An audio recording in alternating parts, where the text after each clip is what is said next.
Good evening, everyone, and welcome to today's event. After much deliberation, planning, and postponement, we are finally here to observe something that is so universal and yet so very, very alienating.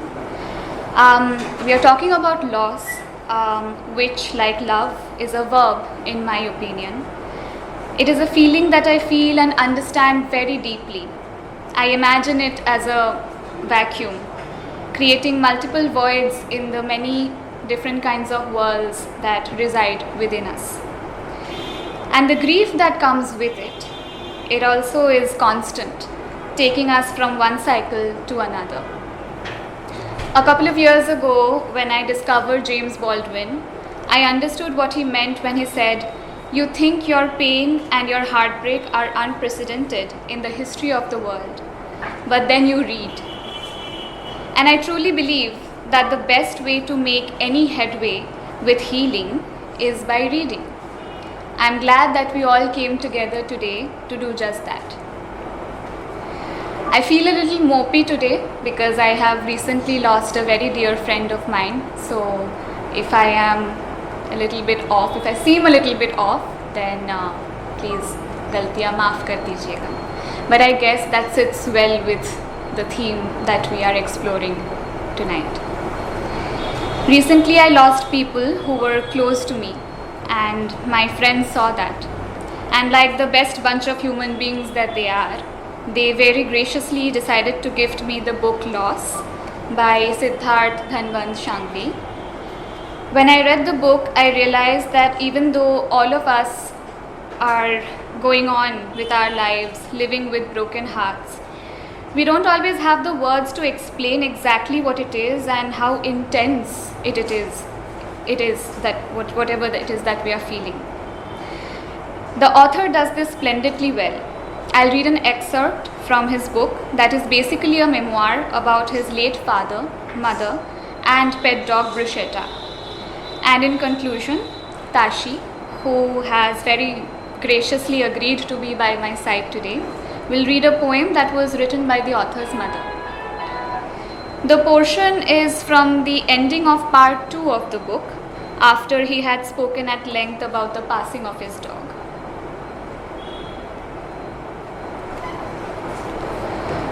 I am 42. I am neither old nor young. I am, in the words of Arundhati Roy, describing a character in her book The God of Small Things, a viable, dieable age. And so now this might be my life's work, to learn that I must learn to be a custodian of memory, of defeat, of regret, of questions that will meet no answer, to learn how to die. In bonsai, two key techniques impart age to a plant, jin and shari. In jin, the top head of a bonsai is deadened to suggest a lightning strike or a windstorm casualty. This imbues a passage of time, underscoring the tree's endurance in the face of struggle. In shari, another aging technique, incisions are made into the tree trunk to create a hollowing. These processes make the plant powerful, storm-worn, warrior-like. My closest friend Urvashi Thakur, a bonsai cultivator, said the multiple techniques implied that in spite of death, the tree wants to live on. It must live on. Trees persist with their dead things, which over time translate into a kind of startling magnificence. In spite of death, the tree wants to live on. Grief is edifying. It encourages recognition. Slowed by pain, you see farther into things. So now I appreciate Rembrandt more directly as an artist of grief, a man who had lost everyone he had loved, his wife, his mistress, his children. Now I fall more deeply into his work, his understanding of light, his searing, even unflattering honesty in recreation. I see why Philip Glass and his Metamorphosis 2 was original base material for the orchestral score he ultimately developed for the film The Hours. How reiterating violin notes and skidding piano, as comforting as unsettling, suggest the passage of things, the change of seasons.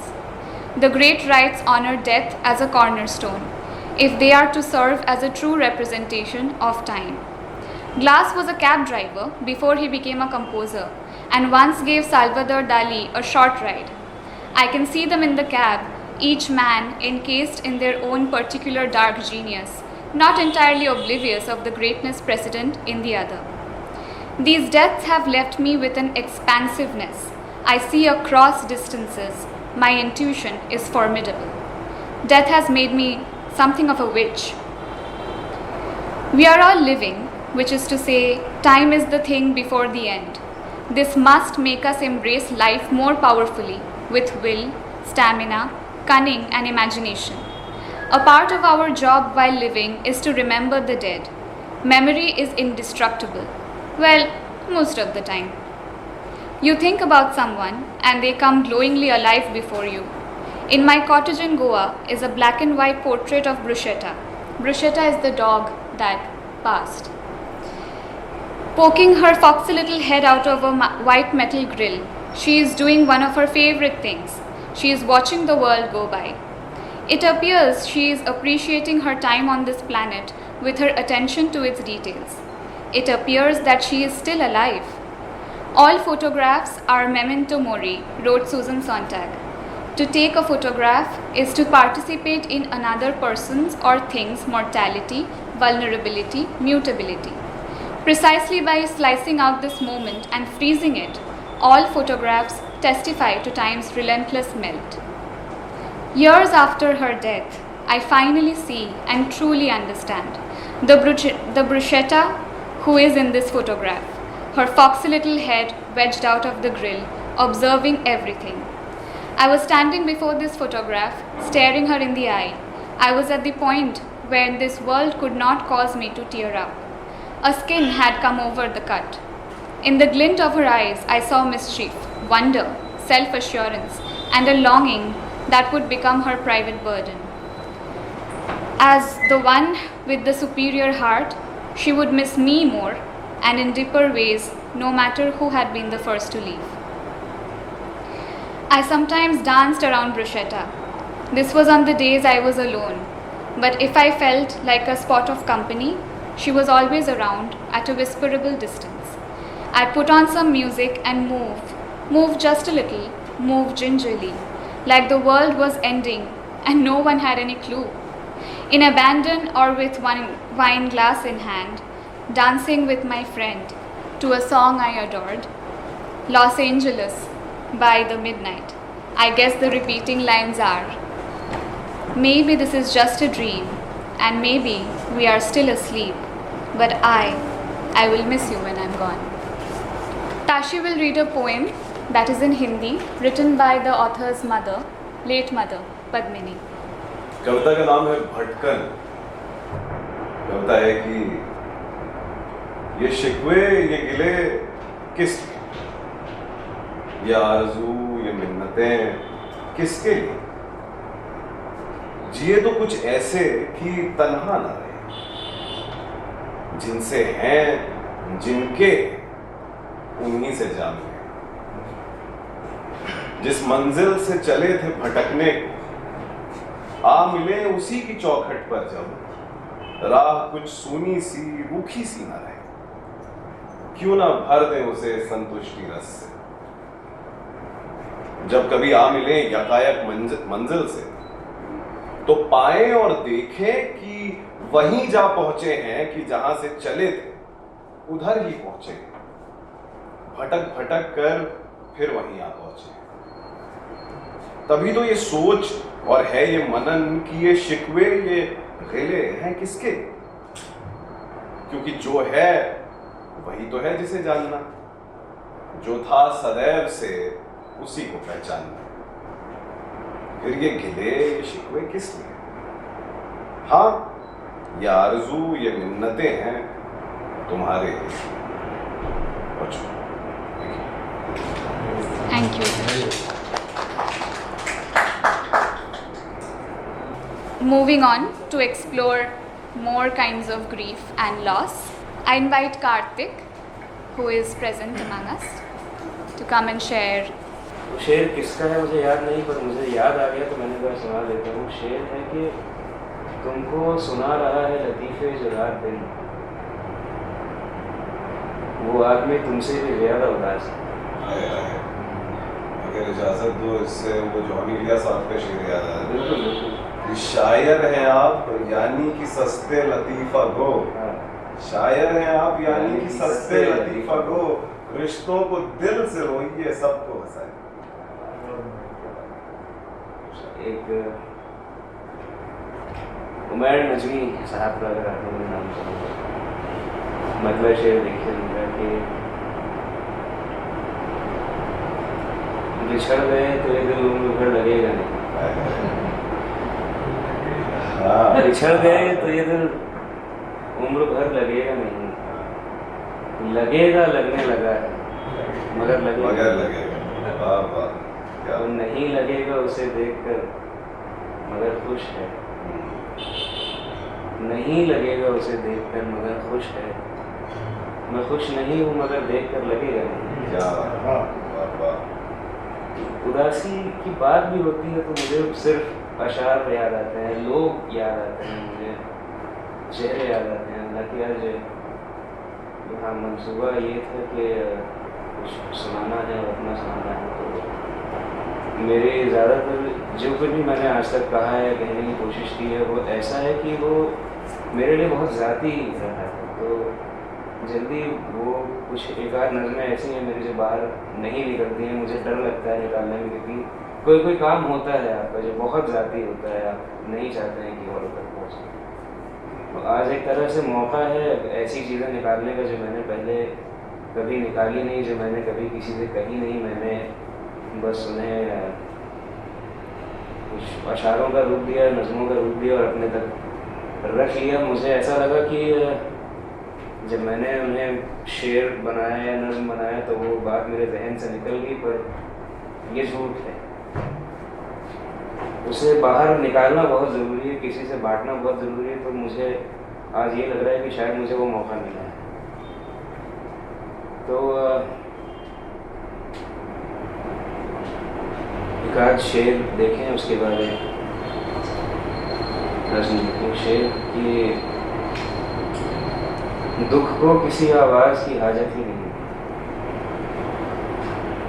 दुख को किसी आवाज़ की हाजत ही नहीं है, ये धुन है जिसे साज की हाजत ही नहीं। तू खुश न सही हमसे मगर तू ही बहुत है, तुझे किसी नाराज की हाजत ही नहीं। क्या बात है। इंसान को एक बात भी कहना नहीं आती, इंसान को अल्फाज की हाजत नहीं। एक नज़्म देखें, इसका मजमून क्या, मैं जब 4 साल का था तो मेरे पिताजी गुजर गए थे और सालों साल मतलब मुझे ऐसी कोई कमी नहीं हुई उनके जाने की वजह से, क्योंकि मेरा परिवार अच्छा था, तो एक सपोर्ट हमेशा रहा। और फिर भी कभी कभी ऐसा लगता रहा ना, जब और लोगों से मिलो तो एक कमी लगती रही, क्यों लगती रही समझ नहीं आया, पर लगती रही। और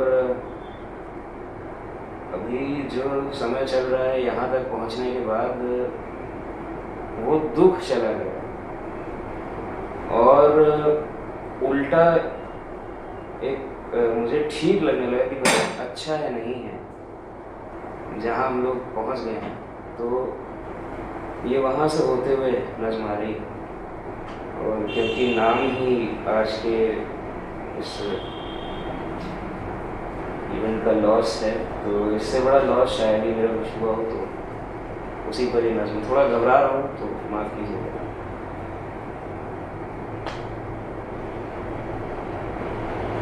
हमें तुम्हारे न होने का दुख रहा है अब तक, पर अब नहीं है। हमें तुम्हारे न होने का दुख रहा है अब तक, पर अब नहीं है। ये हम पे बारे गरा रहा है,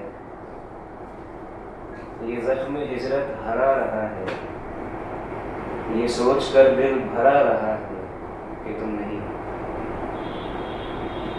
हमें तुम्हारे न होने का दुख रहा है, अब तक पर अब नहीं है। ये हम पे बारे करा रहा है, ये ज़ख्म हिजरत हरा रहा है, ये सोच कर दिल भरा रहा है कि तुम नहीं हो। तुम्हारा कोई निशान नहीं है, तुम्हारे साए नहीं है, नक्शे कदम नहीं है। कभी तो लगता है तुम यहीं हो, हम नहीं। तुम्हारे जाने के बाद दुनिया का हाल क्या है, यकीन जानो यू डोंट नो इट। ये गर्क दुनिया, तबाह दुनिया, ये आज जिस समत जा रही है, और अब ये जिस ओर जा चुकी है, और आज जो नौबत आ चुकी है, मैं क्या बताऊं। न जाने कितने घर पड़े हैं, न जाने कितने उधर पड़े हैं।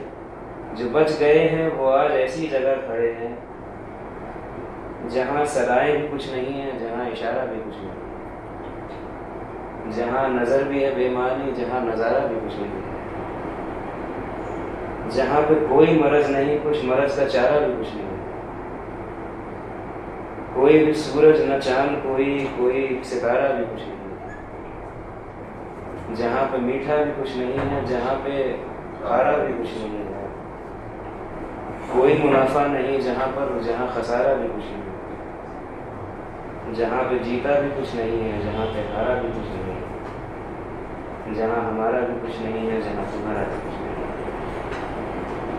सो अब हमें कोई दुख नहीं है, बस अब गनीमत है तुम्हें।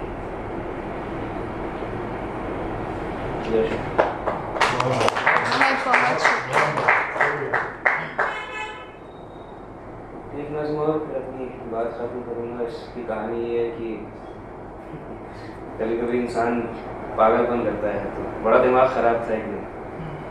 तो क्या किया कि कागज़ लिया और उस पर एक ख़त लिखा, लेटर, और जहाँ मैं था वहीं उसको उड़ा दिया। और उम्मीद देखिए कि किसी को मिलेगा और वो पढ़ लेगा। और वो मैंने इत्तेफाक से मुझे याद रख गया। बहुत टाइम बाद मुझे याद आया कि ऐसा कुछ था, तो उसको दोबारा से कहा, एक आध चीज़ उसमें तब्दील की। ये गुमनाम खत है, जिसको मिल जाए वो अपने नाम समझे और इसे रख ले। तुम्हारा और मेरा सच है इसमें, तुम्हारा सच वही है जो मेरा है। मुसलसल नस्ल आदम भूल करती आई, फकत एक शख्स से एक नस्ल बनना, और फिर उस नस्ल से नस्लें, और फिर उन नस्लों से नस्लें। भूल थी सब, भूल है सब। सभी की तरह तुम भी भूल करो, तुम्हारी तरह मैं भी भूल करूँ। मेरा ये मानना है खुदकुशी की खोज आदम को ही करनी चाहिए। खैर छोड़ो, मेरा सच सिर्फ इतना है, मैं जीता हूँ फकत मरने के डर से। मैं अब तंग आ गया हूँ हर बशर से, मैं अब उगता गया हूँ इस नगर से, मैं आजिज़ आ गया हूँ अपने घर से, उतरना चाहता हूँ अपने सर से।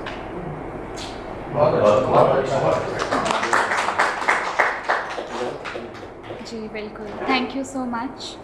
अभी मैं शिवेंद्र को इनवाइट करना चाहूँगी, वो आकर कुछ पढ़िए और इस चर्चा को आगे लेकर जाए। हाज़रीन आदाब, मेरा नाम शिवेंद्र है और मैं ज़्यादातर आप लोग जानते हैं कि मैं शायरी करता हूँ। बाकी चीज़ें यह हैं कि अनसब का शुक्रिया पहले तो, यहाँ पे उन्होंने बुलाया, इसमें शामिल किया, काफ़ी अच्छे अच्छे लोगों के साथ में। दूसरी बात ये कि इतनी जल्दी मेरे पास कुछ था नहीं, तो कुछ पसंदीदा शायर हैं हमारे, उनका ही कुछ है तो मैं आपको वो सुनाना चाहता हूँ। एक दो लफ्ज़ से ज़्यादा देरी ना करते हुए शुरुआत करता हूँ, उसके बाद उन तक चलते हैं। तो अगर इजाज़त हो तो आप लोग की नज़्म देखें कि पहले गज़ल कुछ शेर देखें जो कि मेरे हैं कि उन इंतज़ार के मारे हुओं का दुख समझो, उन इंतज़ार के मारे हुओं का दुख समझो, हमारा हिज्र विसाले हुओं का दुख समझो। समझ में आए तो समझो कभी हमारा दुख, समझ में आए तो समझो कभी हमारा दुख, फिर उसके बाद हमारे हुओं का दुख समझो। हमें खबर है कोई सुबह तक बचेगा नहीं, हमें खबर है कोई सुबह तक बचेगा नहीं, सो हम चिराग बुझाते हुओं का दुख समझो, उन इंतज़ार के मारे हुओं का दुख समझो। एक नज़्म उसके बाद मैं अपना शुरू करता हूँ कि उसे परेशान करते हैं मरते बच्चे, आदिवासी और किसान। सीरिया, फ़िलिस्तीन, युगांडा, हिंदुस्तान उसे परेशान करता है। पानी की किल्लत, हवा की दिक्कत उसे बहुत परेशान करती है।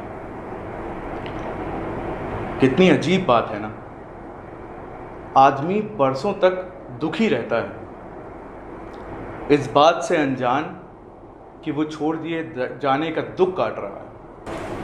नासिर काज़मी पाकिस्तानी शायर हैं, जैसा कि आप सब जानते ही होंगे, और मेरे बहुत पसंदीदा शायरों में से एक हैं। तो उनकी कुछ गज़लें, कुछ शेर हैं, सारी गज़लें नहीं, कुछ शेर मैं आपके सामने रखता हूँ कि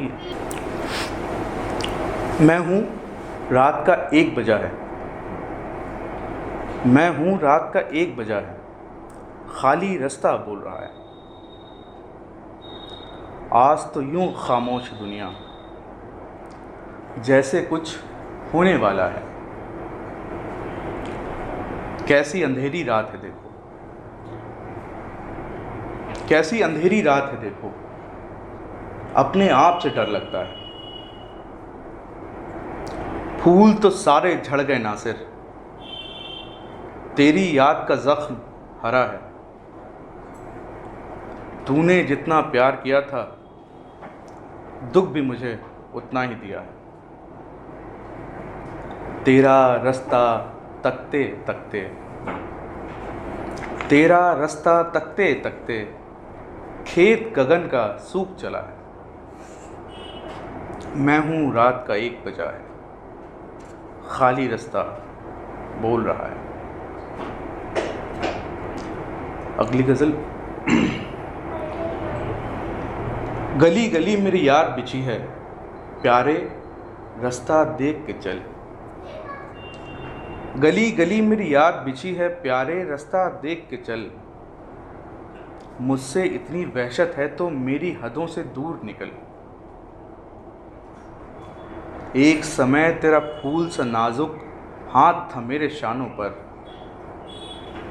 एक समय तेरा फूल सा नाजुक हाथ था मेरे शानों पर। एक ये वक्त है मैं तन्हा और दुख के कांटों का जंगल। याद है अब तक तुझसे बिछड़ने की वो अंधेरी शाम मुझे, याद है अब तक तुझसे बिछड़ने की वो अंधेरी शाम मुझे।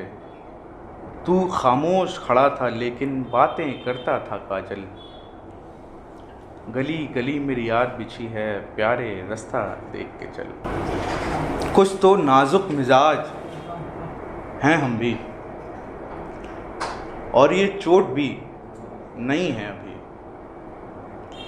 शोर बरपा है खाना दिल में, कोई दीवार सी गिरी है अभी। भरी दुनिया में जी नहीं लगता, भरी दुनिया में जी नहीं लगता, जाने किस चीज़ की कमी है अभी। वो साहिलों पे गाने वाले क्या हुए, वो साहिलों पे गाने वाले क्या हुए, वो कश्तियाँ चलाने वाले क्या हुए। वो सुबह आते आते रह गई कहाँ, वो सुबह आते आते रह गई कहाँ, जो काफिले थे आने वाले क्या हुए। मैं उनकी राह देखता हूँ रात भर, मैं उनकी राह देखता हूँ रात भर, वो रोशनी दिखाने वाले क्या हुए। ये कौन लोग हैं मेरे इधर उधर, ये कौन लोग हैं मेरे इधर उधर, वो दोस्ती निभाने वाले क्या हुए।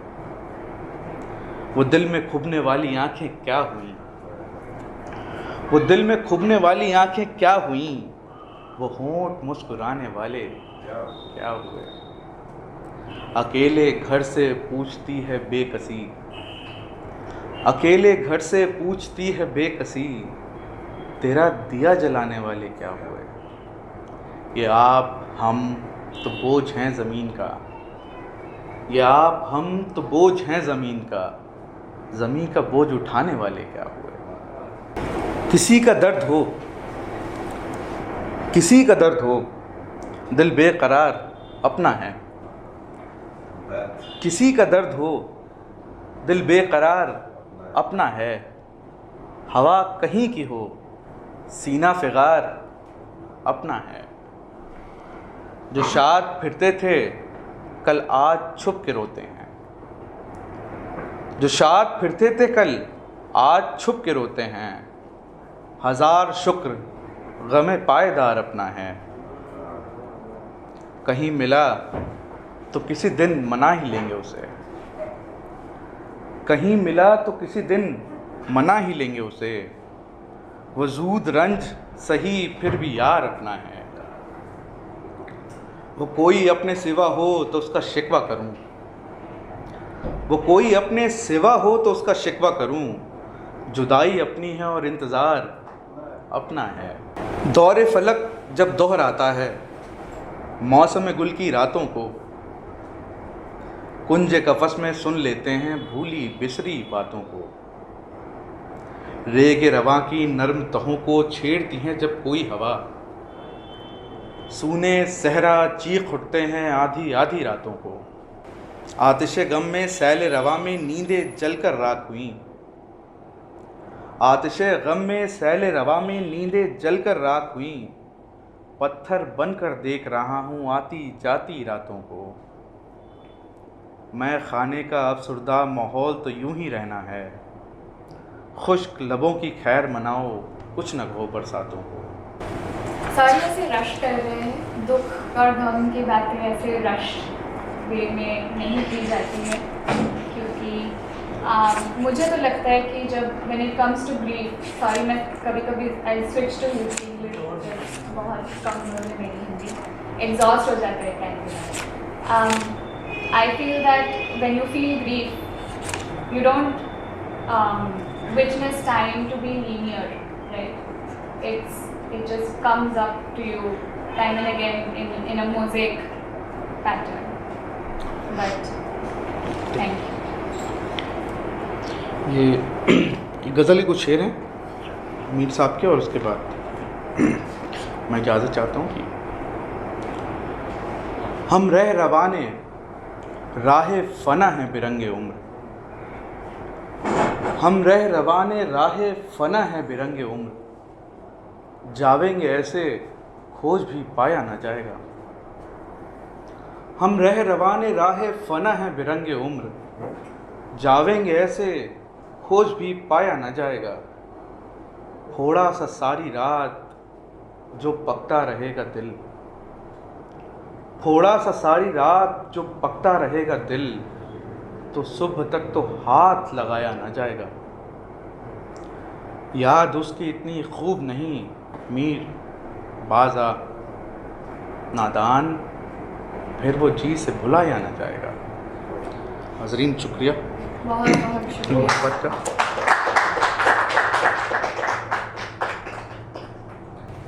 काश मुझे भी उर्दू आती।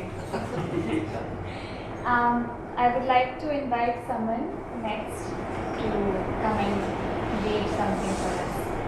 तो जब ये प्रोग्राम माधवी और सब लोग डिस्कस कर रहे थे, तो ज़्यादातर ये ख्याल था लॉस का डिस्कशन या बातें bereavement मतलब किसी इंसान के गुजर जाने की के इर्द गिर्द होंगी, लेकिन बात करते करते ये निकला कि लॉस बहुत तरीक़े का है. It's not only individuals passing away and you losing them, but also loss of watan, loss of land, loss of culture, exile, right? All this is very very deep loss. तो एक किताब है the other side silence, Urvashi Butalia जिन्होंने काली for women जारी किया था ऋतु मेनन के साथ, उनकी लिखी हुई 1990 के आसपास आई थी, 3 डिकेड्स पहले. हाँ, 1990s में, कोई 3 डिकेड्स पहले. एक पार्टीशन के ऊपर बहुत मतलब बहुत चीज़ें लिखी गई हैं कहानियों के ज़रिए, लेकिन उर्वशी का ये काम वहाँ जाना, लोगों से इंटरव्यू करना, उसे डॉक्यूमेंट करना, एक बहुत ही semi academic yet deeply personal treatise है ये the other side of silence. और क्योंकि उनकी अपने ख़ानदान की इसमें एक पार्ट है, तो मैं उसका कुछ हिस्सा पढ़ूँ. बात ये भी है कि पार्टीशन के बारे में बहुत कहा जाता है that not enough work has been done on that, on the not only the horrors of partition but also the whole business of the whole idea of loss and what has been lost, and there is no catharsis therefore, क्योंकि बातें ही नहीं हुई इसकी.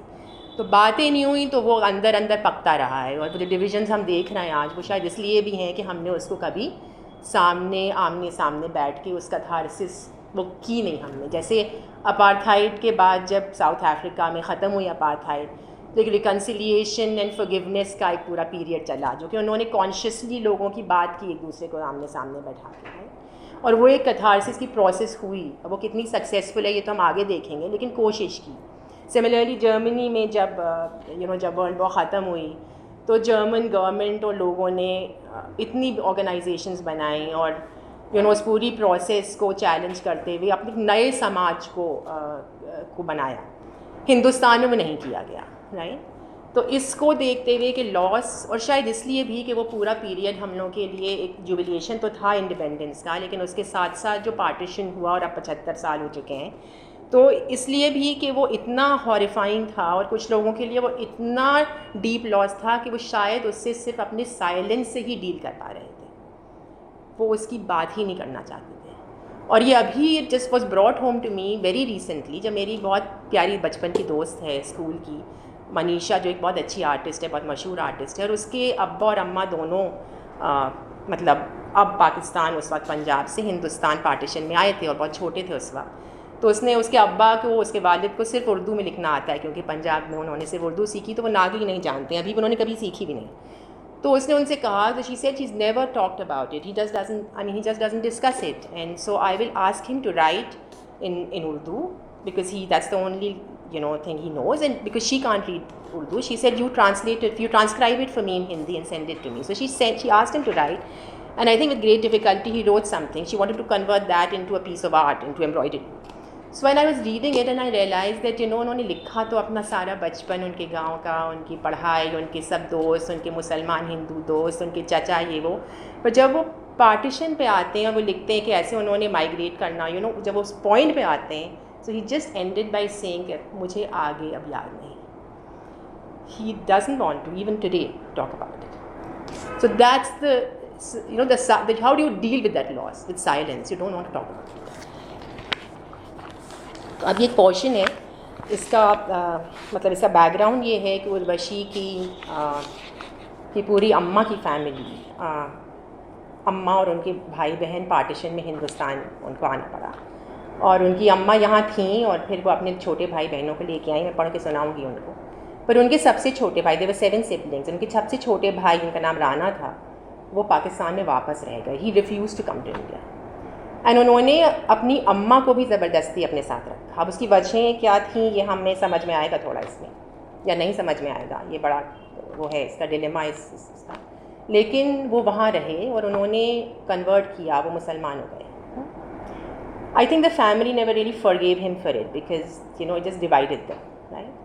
And it was also very strange, this whole business of why he stayed back. So I'm reading that, and it's a very different kind of loss. It's a loss not only of the watan, and then what he thinks is the watan for him now. It's very complex. You will understand the complexity when I read. and also the loss of relationships because of that.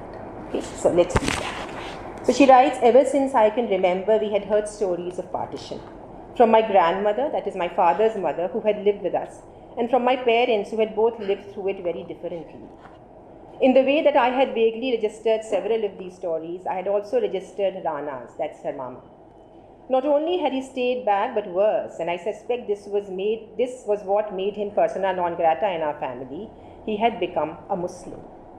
My mother made 2 difficult and dangerous journeys amidst the worst communal violence to Lahore to fetch her family to India. The first time she brought her younger brother Billo and a sister Savita. The second time she went to fetch her mother and Rana, the youngest. Her father had long since died. But she said Rana refused to come and wasn't willing to let my grandmother go either. He denied that he wanted to hold on to her for the sake of my grandfather's property, which was in her name, and promised to bring her to India soon. This never happened. Once the country was divided, it became virtually impossible for people of different communities to move freely in the other country, except for a few who were privileged and had access to people in power, a circumstance that ensured a relatively smooth passage. Most people were unable to go back to their homes, which had often been left behind in a hurry. There was deep suspicion on both sides, and any cross-border movement was watched and monitored by the police and intelligence. Rana and his family kept contact for some time, but found themselves constantly under surveillance, with their letters being opened and questions being asked. After a while, they simply gave up trying to communicate. And for 40 years, it remained that way. Although Rana remained in my grandfather's house, no one spoke or wrote to him. No one heard from him in all these years. Sometime during this time, closer to 1947 than not, my family heard unconfirmed reports that my grandmother had died. But no one really knew. The sense of deep loss of family, mother, home, gave way to bitterness and resentment, and finally to indifference. Just stopped caring. Perhaps it was this last that communicated itself to me when as a child I listened to stories of partition and the family's history. This is the background. But then Urvashi Butalia, in her work in India and her political journey and her work with publishing and writing and researching, starts writing about the partition, and she goes, therefore, makes many journeys and trips to Pakistan. And she tries to contact Rana, her mama, and obviously a message reaches him. And she's there in Pakistan in a friend's house. She's sitting with a friend. She hasn't met him yet, met the mama yet. At midnight, the phone rang in my friend Farida's house. We were deep in conversation and gossip over cups of coffee and salt and sweet tea the Pakistanis call kahwa. She listened somewhat distractedly to the phone for a minute. Who could be calling at this time? And handed it to me, suddenly excited, saying, "It's your uncle." As Farida had answered the phone, a male voice at the other end had said, apparently without preamble, "I believe my daughter is staying with you. Please call my daughter. I would like to speak to her." "Beti," he said to me, as I tentatively greeted him. "What are you doing there? This is your home. You must come home at once, and you must stay with me. Give me your address and I'll come home and pick you up." No preamble, no greeting, just a direct, no-nonsense picking up of family ties. I was both touched and taken aback. We talked and argued. Finally, I managed to dissuade him. It was late, he was tired. Why don't we just meet in the morning? I'll get my friend to bring me over. "I'll not settle for just a meeting," he told me. "Don't think you can get away from here. This is your home and this is where you must stay with your family." Home? Family?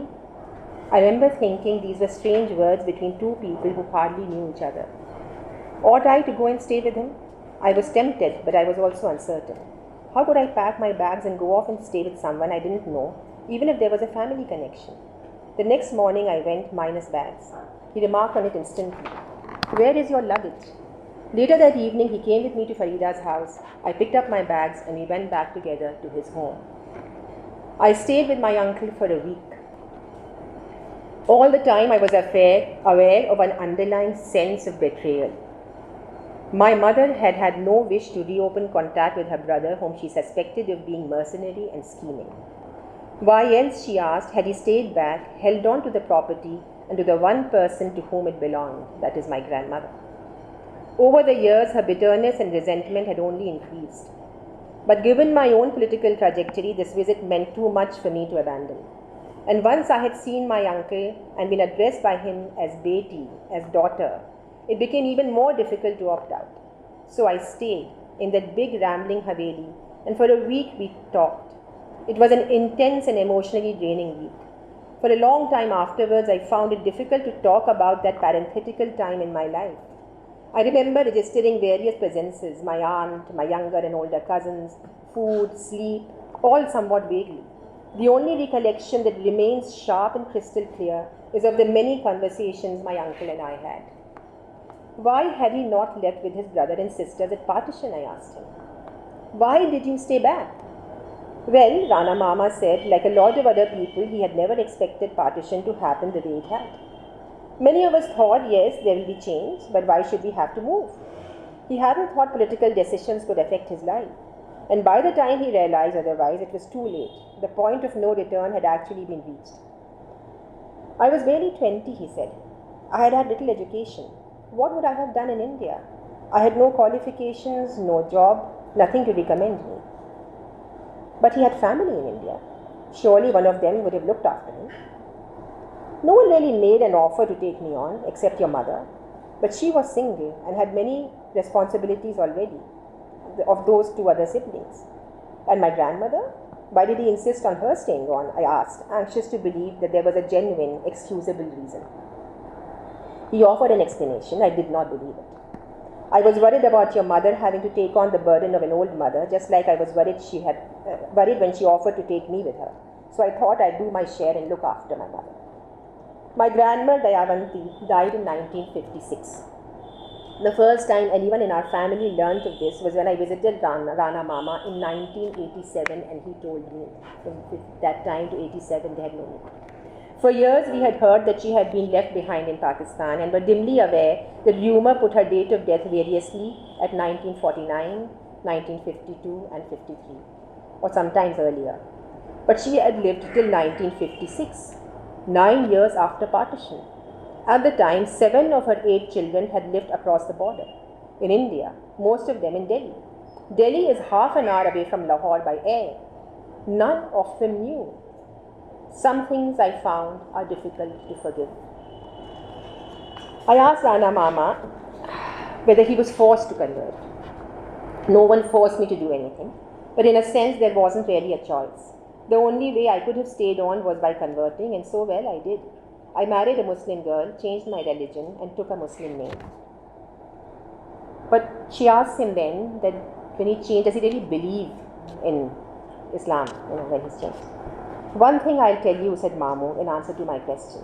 I have not slept one night in these 40 years without regretting my decision. Not one night. I was chilled to the bone. How could he say this? What did he mean? How had he lived through these 40 years? Indeed, how would he live to the next 40, if this is what he felt? You see, my child, he said, repeating something that was to become a sort of refrain in the days we spent together. Somehow a convert is never forgiven. Your past follows you. It hounds you. For me, it's worse because I have continued to live in the same place. Even today, when I walk out to the market, I often hear people whispering, Hindu. No, you don't know what it is like. They never forgive you for being a convert. I was curious about why Rana Mama had never tried to come to India to seek out his family. If he felt so profoundly the loss of a family, why did he not, like many others, try to locate us? Admittedly, in the beginning, it was difficult for people to cross the two borders, but there were times when things had eased, if only marginally. How could I, he said. Where would I have gone?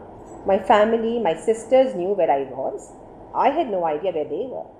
And then who in India would have trusted an ex-Hindu turned Muslim who now wanted to seek out his Hindu relatives?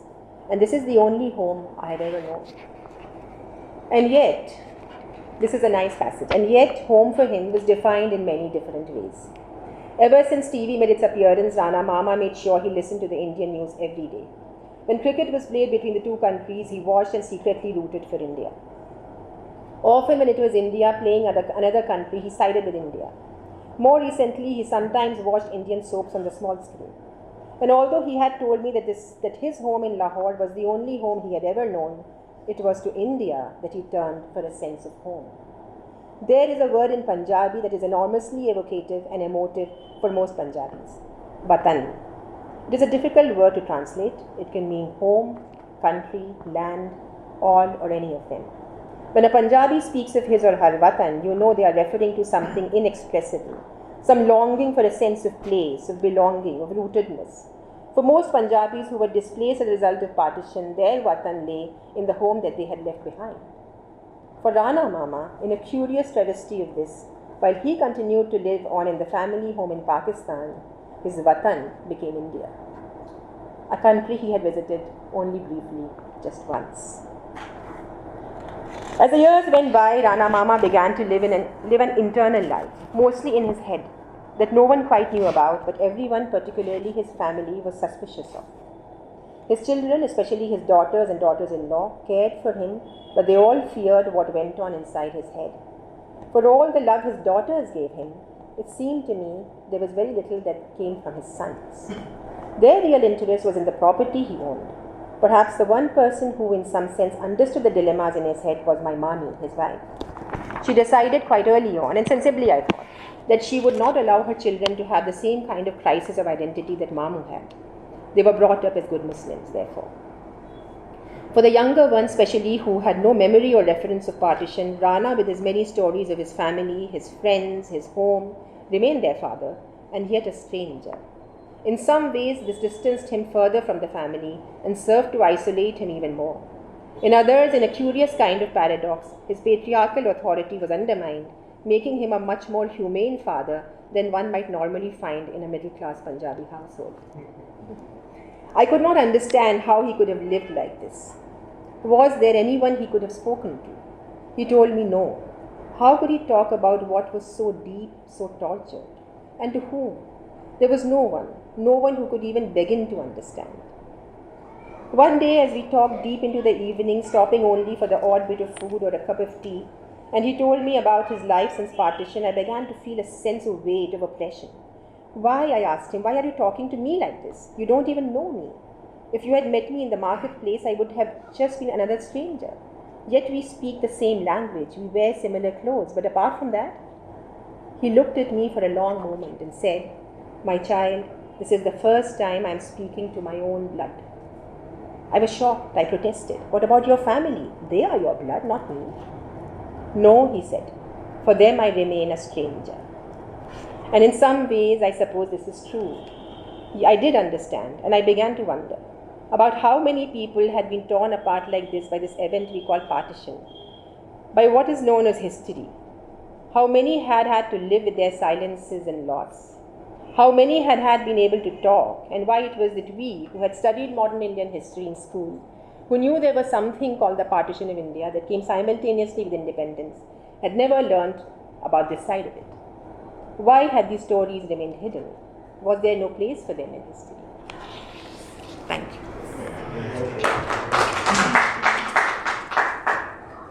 Thank you so much for sharing that excerpt. And you are so right. Grief can be of many kinds, and often we don't look at loss as something other than bereavement. So, and I think I can partially relate to this because my family also had moved from East Pakistan to West Bengal and to Tripura during the partition, and nobody in the family talked about this. So therefore we have no kind of stories to tell to other people. A lot of times people ask me that, oh, your ancestors must have shared something, but they hadn't, and my grandmother didn't know, and so naturally my father also had no idea. And some losses are too great to talk about or to document even. And but thank you for sharing that, and thank you for creating a space for us today this evening to experience that as well. We will move on to our next speaker, Deepak Kabir ji. Please come. share your side of what you feel about grief and how you see loss. समन जब पढ़ रही थी तो मुझे यशपाल का वतन और देश का भविष्य याद आ रहा था। देश, राष्ट्र और वतन के जो फ़र्क होते हैं। और हालांकि अमित सामने बैठे हैं, ज़ाती दुख को ये ज़ाहिर ही नहीं करने देते हैं। हम जिस रवायत के उसमें निजी दुख जैसा होता ही नहीं, रखो तो चिल्लाने लगते हैं कि क्या कर रहे हो। तो ज़ाती दुख होते हैं, लेकिन वो अपनी एक क्यों पैदा होते हैं उसकी तमाम चीज़ों को समझे बगैर वो दूर भी नहीं किए जा सकते हैं। अक्सर हम उस रिलेशन को नहीं पकड़ पाते। मैं आज पहले तो बहुत मशहूर छोटी छोटी 2 लाइनें पोस्टर कविताएं हम लोग इस्तेमाल करते थे। एक गोरख की, एक कुंवर नारायण की, लखनऊ से ही। दुख तुम्हें क्या तोड़ेगा, दुख तुम्हें क्या तोड़ेगा, तुम ही दुख को तोड़ दो, बस अपनी आँखों को औरों के सपनों से जोड़ दो। और एक हम लोग कहते हैं, कोई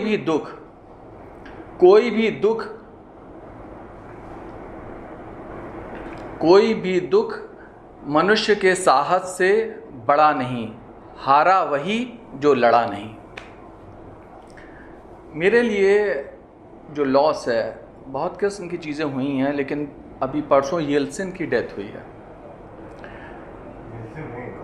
हाँ गोरबाचेव, वो भी डाले दो। गोरबाचेव की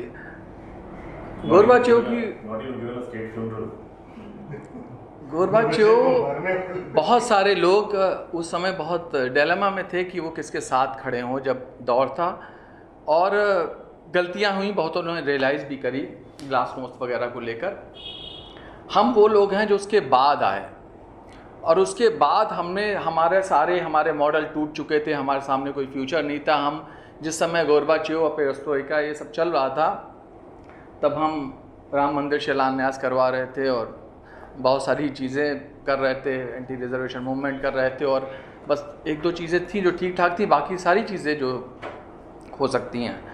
लेकिन उसके बावजूद हमारे बड़े होने का समय और जिस गवर्नमेंट में हम लोग हैं, इसके उभार का समय, इसकी ताकत में आने का समय एक ही था। बिल्कुल हमने जानबूझ के वो दुनिया छोड़ के उधर रहने के बावजूद इधर शिफ्ट किया था, और हमें रत्ती भर भी परवाह नहीं हुई कि हम कुछ गंवाने जा रहे हैं। हम लड़ रहे थे, कैरियर छोड़ दिया, ये कर दिया, रोज़ मतलब एक जोश था, कभी कुछ नहीं लगा। इतने साल हो गए, सरकारें आती हैं जाती हैं, मुकदमे, गिरफ्तारियां, जो भी चलता रहा। पहली बार ये लगा 2019 के बाद से चीज़ें एकदम से बदली हैं।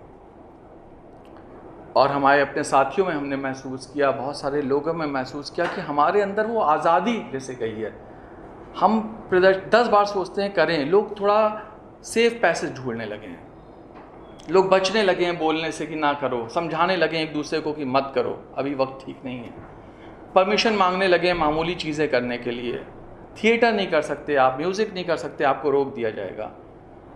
ये टर्निंग पॉइंट रहा है 2019। और इसके बाद हमने देखा कि हमने लोगों के भीतर का एक पूरा अपने साथियों के बीच हमने शर्मिंदगी महसूस करी है, क्योंकि हमें लग रहा वो अलग तरीके से सोच रहे हैं और हम अलग हैं। उन पर जो ख़तरे हैं वो शायद हम पर नहीं हैं, या हम ये जो लॉस हुआ है। मैं इससे जुड़ी एक कविता, उसके पहले एक छोटी सी कविता, फिर उसको सुनाना चाहता हूँ। बस पास कुछ भी नहीं सिवा तजुर्बों के, ज़िंदगी उस मोड़ पर ले आई है हमें, फिर किसी रह गुज़र की तलाश है। कह कहों से भीगे हुए चेहरों का समंदर है, कोई चुप दोस्त मिले मीठी सी शिकायत लेकर, वहाँ जहाँ फ़लसफ़ों के बीच एक अधजली सी लाश है। एक जिम्मेदार ऊब है जो पूछती है उम्र से, अभी कितने स्टेशन बाकी हैं भैया, अब थक गए हैं, उमस भी कितनी है। फ़कत दोहराव है, जाने पहचाने लोगों से ख़त्म हो चुकी हैं सारी जानी पहचानी बातें। कितनी नकली सी है, या कहूँ सुधर गई है दुनिया, एक भी दोस्त अब आवारा नहीं है, एक भी आवारा मेरा दोस्त नहीं है। हाँ तुम ही चले आओ, गर बदनामियों की फिक्र ना हो, फिर किसी रह गुज़र की तलाश है। अब ये कविता जो मैं सुना, ये इसका आखिर का मुझे मिल नहीं पाया। ये जेल में मुझे किताब दी थी सुपरिटेंडेंट ने, उसी पे लिखी गई थी और वो तुरंत खो गई थी। ये गौहर रज़ा ने रिकॉर्ड करी थी और नासिर ने, तो नासिर ने अभी 5 बजे किसी तरह इसकी क्लिप भेजी है, पर अंत नहीं भेज पाए, पर और कहीं ये है नहीं। लेकिन मुझे उम्मीद है कि आप उससे मतलब निकल आएगा काम भर का। कमाल है, शाम 6 बजे जब लगभग 20 गुने 60 फीट लंबी ये बैरक बंद होती है, तो दबी हुई छत, उदास रोशनी व दोनों तरफ फर्श पर चिपके बिस्तरों की कतार गोया एक उदास और हारे हुए इंतज़ार में डूब जाती है। ये चेहरे हंसें, खेलें या चुप रहें, ये हमेशा खिसियाए, खोखले और खाली नज़र आते हैं। बड़े बड़े सीकचों से आर पार जाती ठंडी सर्द हवाओं के बीच कभी कभी किसी की रिहाई की खबर इनमें एक उम्मीद जगा जाती है। 4 महीने से लेकर 4 साल और 14 साल की इनकी वो कैसी यात्राएं होंगी जिन्होंने इन्हें सिर्फ स्थिर रखा।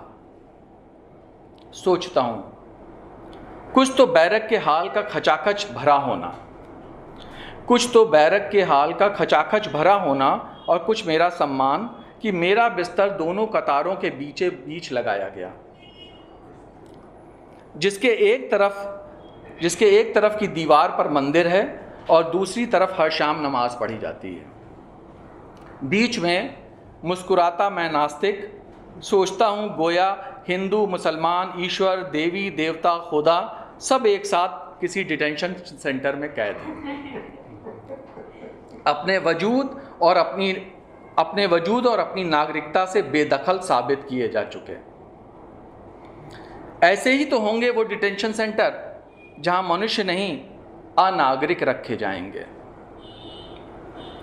ऐसे ही तो होंगे वो डिटेंशन सेंटर जहां मनुष्य नहीं अनागरिक रखे जाएंगे 21वीं सदी के भारत में। ये पूरा माहौल ये बैरक डिटेंशन सेंटर जैसी तो है, मगर डिटेंशन सेंटर नहीं। यहाँ उपेक्षा नहीं, अनागरिक होने का संताप नहीं, अपने ही देश से हासिल घृणा नहीं, धीमी ही सही यहाँ रिहाई की उम्मीद तो है। यहाँ धीमी ही सही यहाँ रिहाई की उम्मीद तो है, जो डिटेंशन सेंटर में होगी या नहीं शाह जाने या खुदा जाने। जरा सोच के देखिए डिटेंशन सेंटर में रहते हुए भला कोई क्या सोचेगा। जरा सोच के देखिए डिटेंशन सेंटर में रहते हुए भला कोई क्या सोचेगा। एक मनुष्य होने के नाते क्या मैं इस पृथ्वी का नागरिक नहीं हूं? क्या सरकारें और कागज तय करेंगे अब मेरे रहने की जगह और मेरी मृत्यु की वजह? क्यों तय करेंगे वो? ये पूछने पर ही तो मैं यहां हूं। ये पूछना मनुष्यता के परिचय पत्र पर खुद के दस्तखत करने जैसा है, जो आज एक अपराध है इस शाही हुकूमत में। मैं जहां कैद हूं यानी जेल के सर्किल नंबर 3 के 12 नंबर हाते में, वहां 450 इंसानों के साथ रहते हैं 4500 निडर बेखौफ चूहे। काउंट नहीं किए थे पहले। वहाँ 450 इंसानों के साथ रहते हैं 4500 निडर बेखौफ चूहे। लाल, नीले, भूरे, उदास झोलों, खुजली और धूल भरे कंबलों, सस्ती प्लास्टिक के ग्लास और मग्गों में दाल सब्जी समेटते और खाते, घटिया पॉलिथीन में बचे हुए चावलों को रखते। ये मनुष्यों की नहीं कैदियों की दुनिया है। ये मनुष्यों की नहीं कैदियों की दुनिया है। ये इतनी बेलिहाफ, इतनी बेपर्दा है कि किसी भी शौचालय में कोई गेट नहीं है। सुबह शाम अपने वजूद की जोड़े में गिनतियां कराते ये लोग। जो लोग जेल थोड़ा वाकिफ होंगे वही थोड़ा समझ पा रहे होंगे। सुबह शाम अपने वजूद की जोड़े में गिनतियां कराते ये लोग अपनी चूक, अपनी गलतियों, अपने गुस्से, अपनी गरीबी या अपने गुनाहों को कोसते हैं।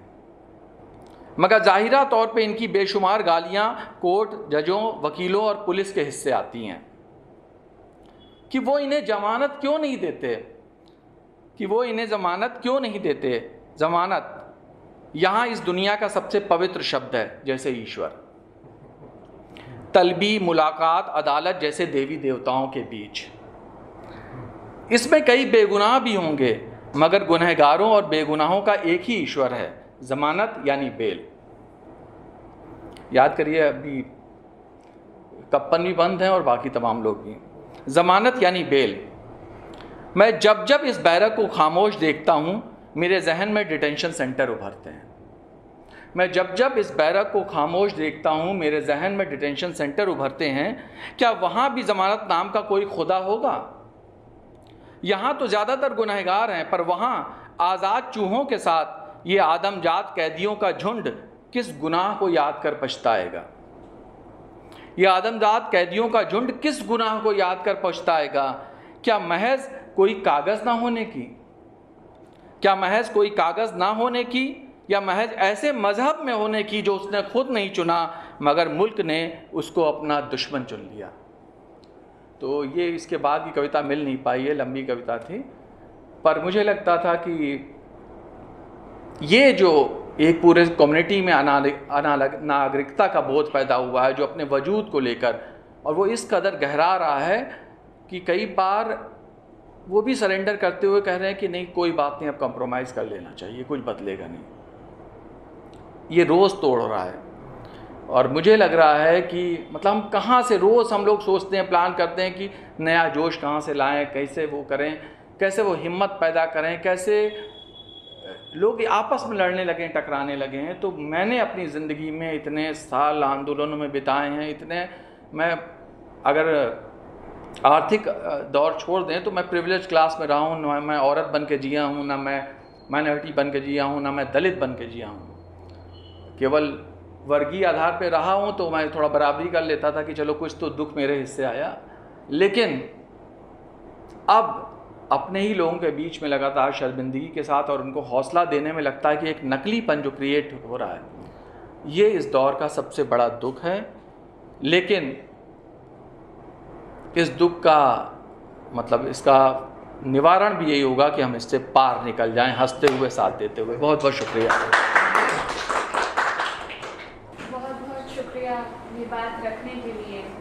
मेरे अंदर जो दुख है वो यही है कि ये बात मैं कभी खुलकर बता नहीं सकती, और ऐसे लोग बहुत कम मिलते हैं जिनके साथ ये बात शेयर की जाए। Now we move on to the last phase of today's evening, और आखिरी परफॉर्मेंस के बाद हम लोग कुछ बातचीत कर सकते हैं। फिर कोई सवाल हो, कोई कमेंट हो तो ज़रूर शेयर कीजिएगा। Askari, if you are ready to take the stage, then I would like to invite you.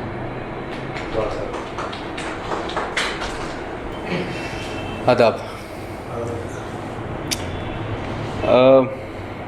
पता नहीं, मतलब पहले ये था कि मंटो की एक कहानी पढ़ूंगा, लेकिन फिर तय ये हुआ कि मुहर्रम और सोज़ खानी और मरसिया खानी उस तरह की बात करूं। तो खैर ठीक है, वो तो मेरा मतलब जैसे कहते हैं आंटी का टॉपिक तो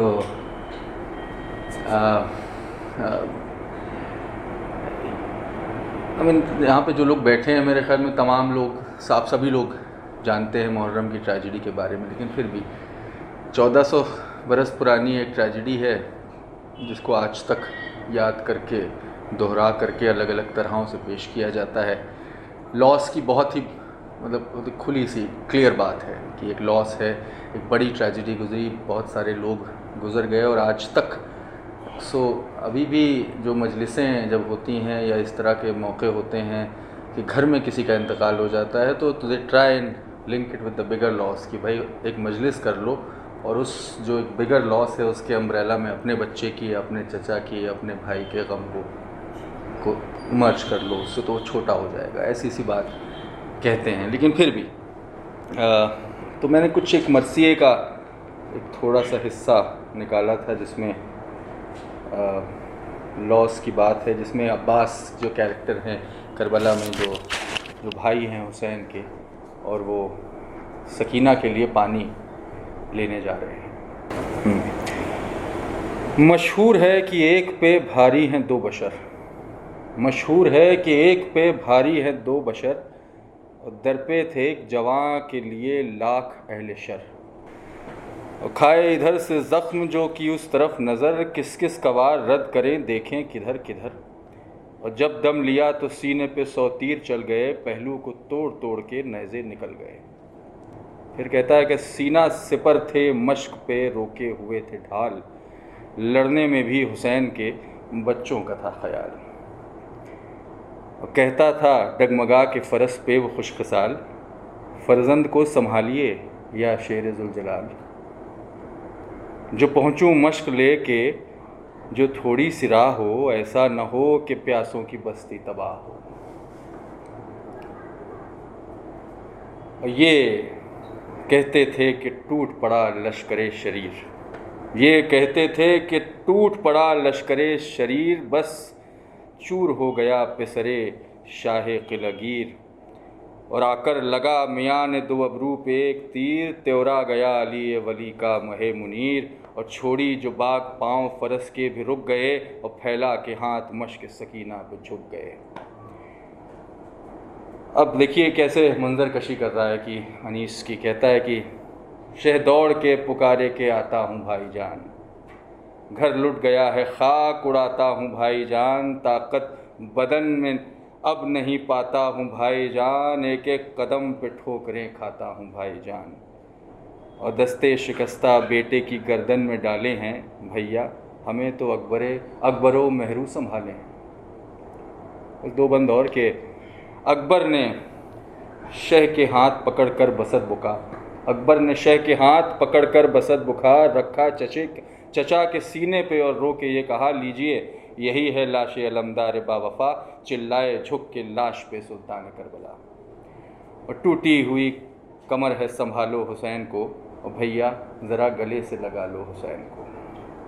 अब्बास हाथ कट गए शानों से है गज़ब, अब्बास हाथ कट गए शानों से है गज़ब, रेती पे दो तरफ है तुम्हारा लहू ये सब, और लूटा हमें रसूल की उम्मत ने बेसबब, भैया हमारी जान निकलती है तन से अब। अरे मर जाएंगे जिला दो हमें मुंह से बोल के, दो बातें कर लो भाई से आँखों को खोल के।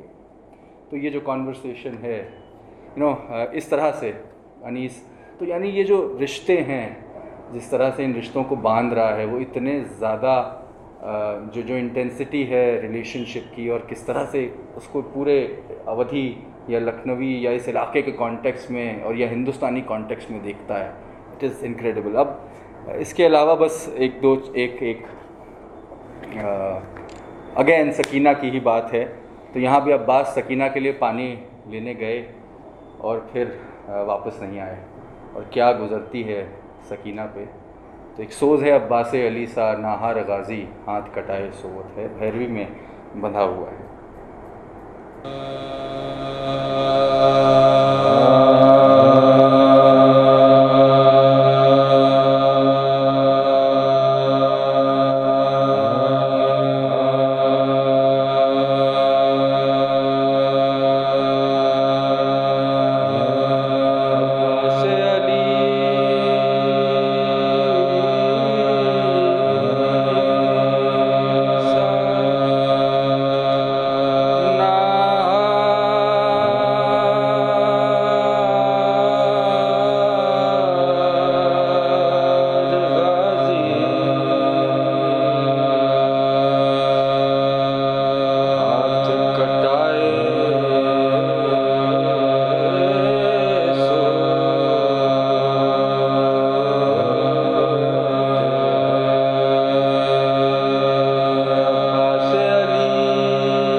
सकीना झाड़ रही